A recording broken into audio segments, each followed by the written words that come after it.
நயினார் நாகேந்திரன் அவர்கள் இப்ப பிஜேபியினுடைய மாநில தலைவர் அப்படின்னு சொல்லிட்டு ஒரு பொறுப்பை பதவியை ஏற்றிருக்கிறாரு அப்படின்ற ஒரு பட்சத்துல அண்ணாமலையினுடைய ரசிகர்கள், தீவிர தொண்டர்கள், தீவிர நிர்வாகிகள் பிஜேபியில அண்ணாமலைக்காக உயிரை விடுறதுக்கு கூட நாங்க தயாரிப்பா அப்படின்னு சொல்லிட்டு ரத்தம் கொதிக்க அவருக்கு பின்னாடியே அவருக்காகவே வேலை பார்த்துட்டு இருந்த பல பேருக்கு நயினார் கூட இருக்கணும், டிராவல் பண்ணணும் அப்படிங்கிறது ஒரு ஆசை அப்படின்னாலும் அண்ணாமலை எங்க கூட இல்லையே அப்படிங்கிற ஒரு ஆதங்கம் அதிகமாவே இருக்கு. பார்த்துட்டு தான் இருக்கும். ஈவன் இன்டர்நெட்ல நிறைய கமெண்ட்ஸ் அவருக்காகவும் பார்த்துட்டு இருந்தோம். பிகாஸ் எல்லா பொலிட்டீஷியன்ஸும் ஒரு மாதிரி பிளைண்டான ஒரு மைண்டோட யோசிச்சு பார்த்தா எனக்கு இந்த கட்சி பிடிக்கும் அந்த கட்சி பிடிக்கும் அப்படிங்கறத தாண்டி ஒரு லீடரா அவர் நல்ல வேலை பார்த்திருக்காரு. நல்ல அவருடைய விஷயங்கள் அவருக்கு பிடிக்குது பிடிக்கல அப்படிங்கறதெல்லாம் தாண்டி சூப்பரா இந்த கட்சி தப்பு பண்ணுது, இவங்களுக்கு சப்போர்ட் பண்ணலாம் அப்படிங்கறத ரொம்பவே களத்துல அதிகமா வேலை பார்த்த ஒரு லீடர் அப்படின்னா கன்ஃபார்மா அண்ணாமலை அவர்களை சொல்லலாம். சோ இந்த வகையில இப்ப அண்ணாமலை அவர்கள் நார்மலாவே பதவியில இருந்து விலகி இருக்காரு, இல்ல எடுக்கப்பட்டிருக்காரு அப்படிங்கிற ஒரு யதார்த்தத்தை தாண்டி இப்ப ஏடிஎம்கேவும் பிஜேபியும் கூட்டணி அமைக்குது அப்படிங்கிறதுனால ஏடிஎம்கே அதாவது எடப்பாடி பழனிசாமி அவர்கள் முதல்ல ஒரு நிபந்தனை அப்படின்னு போட்டது வந்துட்டு அண்ணாமலை பதவியில இருக்கக்கூடாது, அவரை நீக்கம் பண்ணணும் அப்படின்னு சொன்னாங்களே அதுதானா அப்படிங்கிற ஒரு கேள்விதான் ஊடகங்கள் நயினார் நாகேந்திரனை நோக்கி போட்டுட்டு இருக்காங்க.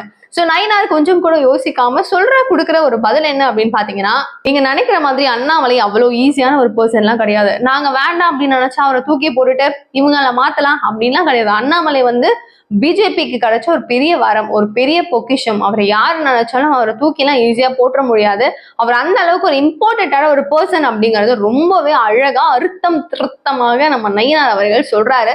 சோ அவர் சொல்ற இந்த விஷயம் கேட்டதுக்கு அப்புறம் பல பேருக்கும் ஒரு ஹாப்பி, அப்பாடா நம்ம அண்ணாமலையை இவரும் தலைவர் அப்படிங்கறதுல தாண்டி அண்ணாமலை அவர்களையும் புகழ்றாரு அப்படின்னு சொல்லிட்டு இவர் சொல்லியிருந்தாரு. நான் கையெழுத்து போடுறேன் அப்படின்னும் போது அது வரைக்கும் எடப்பாடி அவர்கள் என்னன்னு கூட பார்க்காம தான் இருந்தாராம் இந்த கூட்டணி.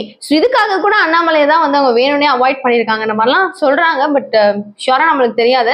ஆனா இவர் சொன்ன ஒரு விஷயம், நான் சைன் போடுறதுக்கு கூட பெண் அண்ணாமலை தான் கொடுத்தாரு, அவர் கொடுத்த பெண்ணாலதான் நான் சைனே போட்டேன், அதுதான் ஆரம்பிச்சேன் அப்படிங்கிறது நயினார் அவரை பத்தி ஒரு நல்ல ஒரு பெருமையாவே சொல்றாருன்னு வச்சுக்கோங்களேன். சோ இந்த மாதிரி இந்த 4 ஆண்டு காலம் அவர் எவ்வளவு கஷ்டப்பட்டிருக்காரு, மக்களுக்காக எவ்வளவு தொண்டு செஞ்சிருக்காரு, பிஜேபி கட்சிக்காக எவ்வளவு உழைச்சிருக்காரு அப்படிங்கிறது நல்லா தெரியும். அவர் பல பேருக்கு ஒரு பெரிய எடுத்துக்காட்டு உதாரணம் அப்படின்னு சொல்லியிருந்தாரு.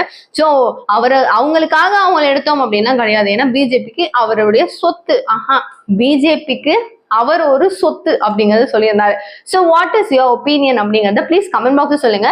பிஜேபி அண்ணாமலை அப்படின்னு பார்க்கும்போது இந்த அண்ணாமலை அவர்கள் தமிழகத்துல பெரிய ஒரு வளர்ச்சியை பிஜேபிக்காக கொடுத்திருக்காரு. இது ஆமா நினைக்கிறீங்களா இல்லன்னு நினைக்கிறீங்களா அப்படின்னு உங்களுக்கு கருத்தை மறக்காம கமெண்ட் பாக்ஸ் சொல்லுங்க. நிறைய விஷயங்கள் பேசலாம், தெரிஞ்சுக்கலாம். நிகழ்கால நிகழ்வுகளை கூட நீங்க தெரிஞ்சுக்கணும் அப்படின்னு நினைச்சீங்கன்னா சேனலை சப்ஸ்கிரைப் பண்ணிக்கோங்க. தேங்க்யூ சோ மச் ஃபார் வாட்சிங் திஸ் வீடியோ.